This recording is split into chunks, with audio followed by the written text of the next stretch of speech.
ఆంధ్రప్రదేశ్ని చంద్రబాబు ప్రభుత్వం అప్పుల్లో ముంచుతోంది. మరొకవైపు ప్రజలకు ఇచ్చినటువంటి హామీల అమలు విషయంలో నాంచివేత ధోరణిని అనుసరిస్తోంది. వాటికి తోడుగా రెగ్యులర్గా ఇవ్వాల్సినటువంటి అనేక స్కీమ్స్ విషయంలో కాలయాపనకు పూనుకుంటుంది. ముఖ్యంగా విద్యార్థులకు సంబంధించి ఫీజు రియంబర్స్మెంట్ బకాయిల్ని ఇప్పటికీ పూర్తిగా చెల్లించలేదు. జగన్మోహన్ రెడ్డి హయాంలో పెండింగ్ పెట్టేశారు, మేము వచ్చి వాటిని తీరుస్తున్నాం అంటూ చెప్పుకున్నప్పటికీ వాటిని ఇప్పటికీ చెల్లించినటువంటి దాఖలాలు లేవు. ఆరోగ్యశ్రీ పథకాన్ని సక్రమంగా అమలు చేయకపోవడంతో అనేక మార్లు ఆరోగ్యశ్రీ సేవలు నిలిచిపోతున్నాయి.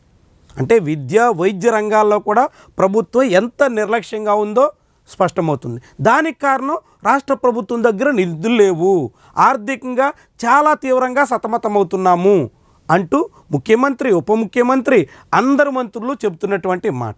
సరిగ్గా ఇదే సమయంలో ఇదొక జీవో చూడండి, 13వ తారీఖుని ఆంధ్రప్రదేశ్ రాష్ట్ర ప్రభుత్వం ఇచ్చినటువంటి ఒక ఆర్డర్. ఈ ఆర్డర్ ప్రకారంగా చూస్తే ఒక ఎక్స్పర్ట్ కమిటీని నియమించారు. దేనికి? ఆంధ్రప్రదేశ్లో రాష్ట్ర ముఖ్యమంత్రి, ఇతర మంత్రులు ప్రయాణం చేస్తున్నటువంటి హెలికాప్టర్లో లేటెస్ట్ టెక్నాలజీతో హెలికాప్టర్లు కొనుగోలు చేయడానికి కమిటీ. చూడండి ఎంత ఆశ్చర్యకరమైనటువంటి పరిస్థితి. ఒకవైపు ఏమో మింగ మెతుకు లేదని చెప్తున్నారు, రెండో వైపు ఏమో మీసాలకి సంపెంగ నూనె కావాలని రాష్ట్ర ప్రభుత్వ పెద్దలు అంటున్నారు. అంటే ప్రజలకు ఇవ్వాల్సి వచ్చినప్పటికీ ఎటువంటి పైసా లేదు, ఆర్థికంగా ఇబ్బందులు పడుతున్నాం, రాష్ట్ర ప్రభుత్వ ఖజానా ఖాళీ అయిపోయింది, ఇలాంటి మాటలు మనం వింటున్నాం. కానీ ఆయా నాయకుల విషయానికి వచ్చేసరికి ఏ రీతిని సాగుతున్నారో ఈ జీవో చాలా క్లియర్గా, జీవో ఆర్టీ నెంబర్ 914 మనకి తేట తెల్లం చేస్తుంది. ఎంత విచిత్రమైనటువంటి వైఖరి చూడండి. ఇటీవలే రాష్ట్ర ప్రభుత్వంలో మంత్రులుగా ఉన్నటువంటి వాళ్ళ అందరి ఆదాయపు పన్నులు, అంటే మంత్రుల ఇన్కమ్ ట్యాక్స్ కూడా రాష్ట్ర ప్రభుత్వమే చెల్లించేదానికి ఆర్డర్ ఇచ్చారు. సహజంగా ప్రభుత్వంలో ఉన్నటువంటి వాళ్ళకి సంబంధించినటువంటి ఇన్కమ్ ట్యాక్స్ని రాష్ట్ర ప్రభుత్వమే చెల్లిస్తూ వస్తుంది, ఇది కొనసాగించారు అనుకోవచ్చు. ఇప్పుడు ఈ హెలికాప్టర్ కొత్తవి కొనుగోలు చేయాలంట. ఇప్పటికే రాష్ట్ర ప్రభుత్వానికి సంబంధించినటువంటి additional director general of police intelligence అయిన రికమెండ్ చేశారంట. దాంతోపాటుగా managing director AP aviation corporation వీళ్ళిద్దరూ సూచనల మేరకు government after careful examination hereby constitute an expert committee with the following officers to study the functionality of the present helicopter and also recommend the models for replacement of the helicopter for usage of the honorable chief minister and other VIPs.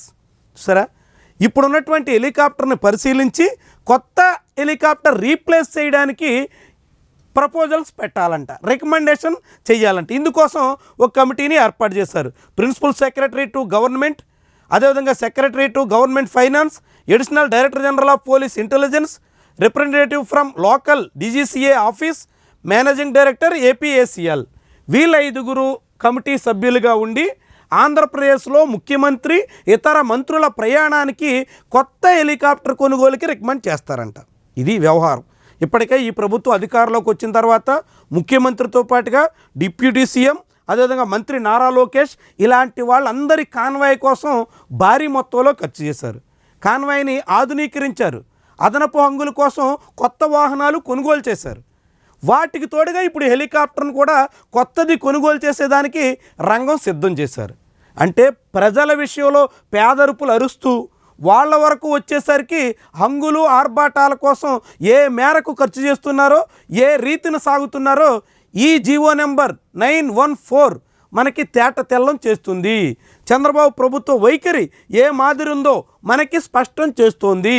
ప్రజలకు ఇవ్వాల్సినటువంటి హామీలు, తల్లికి వందనం కావచ్చు, అన్నదాత సుఖీభావ్ కావచ్చు, నిరుద్యోగ భృతి, ఉచిత బస్సు ప్రయాణం, దాంతోపాటుగా ప్రతి మహిళకు నెలకు 1500 రూపాయలు, ఇలాంటి సూపర్ 6 హామీలు కూడా అమలు చేయకుండా ఇచ్చినటువంటి మాట తప్పేదానికి ప్రయత్నం చేస్తున్నటువంటి ప్రభుత్వ పెద్దలు, మరొక వైపు హంగులు ఆర్భాటాలు, తమకు కావలసినటువంటి అన్ని రకాల వ్యవహారాల విషయంలో ఎంత ఉదారంగా, ఎంత జోరుగా వ్యవహరిస్తున్నారో ఈ కొత్త హెలికాప్టర్ కొనుగోలుకి రంగం సిద్ధం చేసినటువంటి తీరు స్పష్టం చేస్తోంది. దీన్ని మీరు ఏమంటారో కామెంట్ రూపంలో తెలియజేయండి.